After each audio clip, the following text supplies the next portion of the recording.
que nós buscamos transformar nós mesmos? Por que nós buscamos um processo de autocultura? Na verdade, a vida, num sentido comum, ordinário, é muito vazia. Nós precisamos encontrar sentido para as nossas vidas. Só que para encontrar sentido para as nossas vidas, nós precisamos transformarmos a nós mesmos. Então, na verdade, todo esse processo de transformação de si mesmo está ligado com um processo de encontrar significado para a vida. Um processo de, por que não dizer, felicidade. Um processo de diminuir os conflitos, diminuir o sofrimento que nós passamos na vida. Então, para que nós possamos realmente nos transformar de forma a ultrapassar a etapa de sofrimento, conflito, incoerências e tudo isso, precisamos montar um plano de ação. E para que esse plano de ação possa ser montado, nós precisamos conhecer um pouco das leis da natureza. Nós precisamos conhecer um pouco como a vida funciona. Então, tudo que nós vamos falar aqui hoje está relacionado com esse processo de conhecer um pouco melhor como a vida funciona, de forma que possamos mudar a nós mesmos para, em vez de vivermos vidas infelizes, passarmos a viver vidas felizes. Em vez de viver vidas conflituadas, passarmos a viver vidas sem conflito. Então, praticamente eu já acabei o que eu tinha que dizer. O recado é esse. Agora nós vamos apresentar os fundamentos e as bases do que nós precisamos fazer, o que nós precisamos conhecer para tornar nossas vidas significativas. A falta de perspectiva das apresentações comuns em relação ao significado da vida faz com que precisemos buscar mais profundamente. Na verdade, descrições como se você for bonzinho, você vai para o céu, se você for malzinho, você vai para o inferno, são descrições muito pobres. Então, nós temos que ir mais fundo para traçar um plano de autotransformação. Se não há leis definidas operando nos reinos da mente e das emoções, se não há um objeto definido que todo ser humano possa e deva atingir, então a autocultura, a transformação de si mesmo, no sentido mais amplo do termo, torna-se um esforço fútil e sem significado da parte do homem para chegar a um ideal vago e inatingível.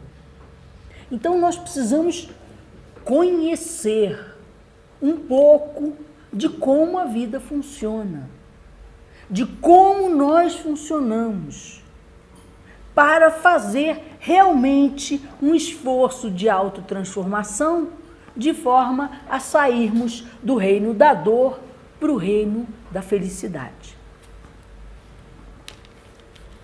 Não podemos esquecer que o objetivo da vida humana é que nós, através de um processo de crescimento espiritual, de evolução, cheguemos à estatura espiritual do Mestre Jesus. Então não é melhorei aqui um pouquinho. É se virar do avesso. É a plenitude da condição humana. Esse é o objetivo da evolução. Esse processo é de médio ou longo prazo. Quem em sã consciência pode dizer que estala o dedo e chega à estatura espiritual do Mestre Jesus? Não é assim tão simples. Para isso, nós precisamos conhecer bem as leis da natureza e os processos que passamos na nossa evolução espiritual. Dificilmente se pode esperar que uma pessoa esteja preparada para a longa e árdua tarefa de transformar-se por completo, a menos que aceite experimentalmente as verdades da ciência oculta. Então, na verdade, a sabedoria antiga, a sabedoria divina, a sabedoria de todos os tempos, aqui descrita como ciência oculta, ela tem algo a nos contribuir, ela tem algo a nos mostrar para que nós possamos perceber e sincronizar um processo de autotransformação que nos leve do reino do falso para o reino da verdade. Então, vamos tomar alguns enunciados da sabedoria antiga como hipóteses.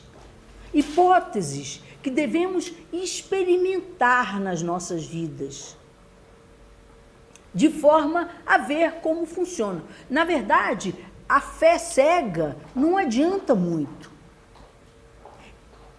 Também achar que Einstein não precisava de uma professora primária também não adianta muito. Nós devemos nos enriquecer com a sabedoria disponível.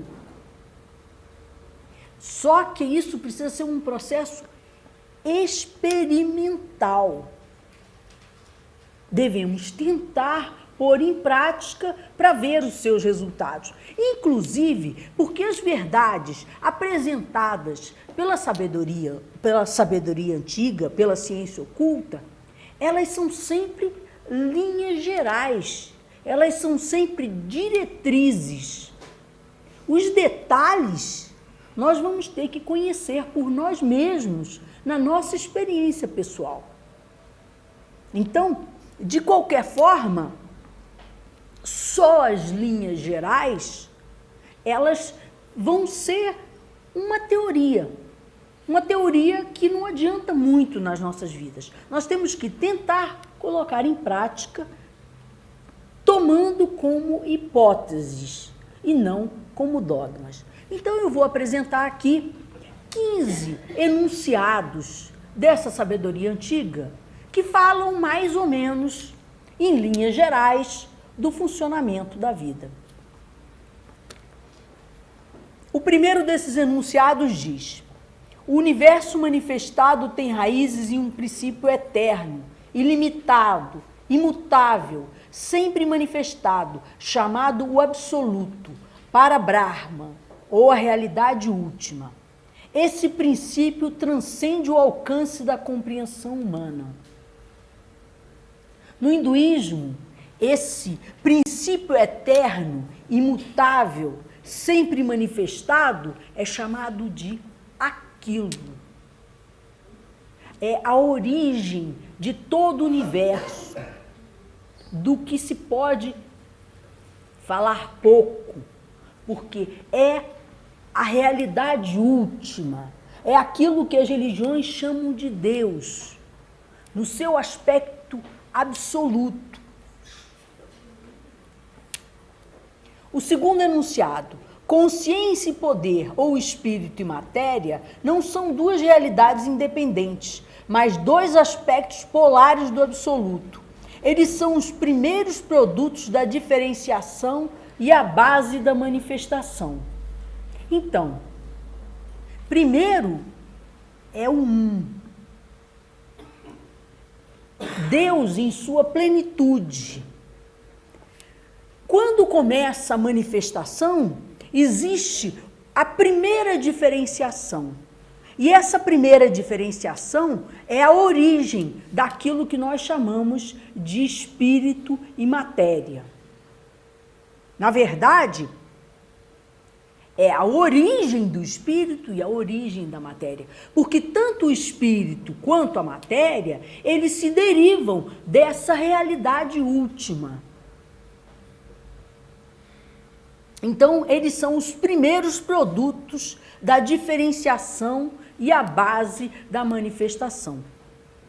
Se você for pegar termos sânscritos, você vai dizer que Ishvara é a origem do espírito e Mula Prakriti é a origem da matéria.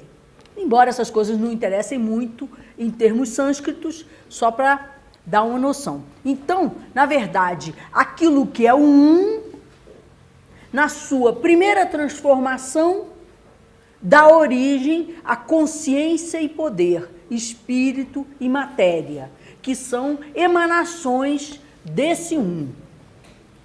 E num terceiro momento, surge a tríade do espírito e a matéria, surge a ação, o poder, a manifestação. Então, se forma uma tríade. Dessa tríade procedem todos os inúmeros universos que aparecem e desaparecem num ciclo sem fim de Manvantara e Pralaya, ou manifestação e dissolução. Vocês se lembram que as religiões apresentam Deus como uma trindade. Pai, Filho e Espírito Santo. Brahma, Vishnu e Shiva. Osíris, Ísis e Osíris, e Horus. Esse aspecto trino da manifestação de Deus é apresentado com diferentes nomes nas diferentes religiões e simboliza o espírito imanifestado, a primeira diferenciação, que é a origem do espírito da matéria, e depois dando origem ao terceiro elemento, que é Forrat, ou o Espírito Santo, o formador do universo. A partir desse impulso inicial, o Espírito Santo, ou a energia cósmica chamada Forrat, cria o universo manifestado em períodos cíclicos que são chamados de Manvantaras e Pralayas. Manvantaras são ciclos de manifestação e Pralayas são os ciclos de não manifestação, como se o universo tivesse dias e noites, assim como nós temos dias e noites, onde durante o dia nos manifestamos e de noite descansamos, o universo também tem esses dias e noites. O dia é o Manvantara e a noite é o Pralaya.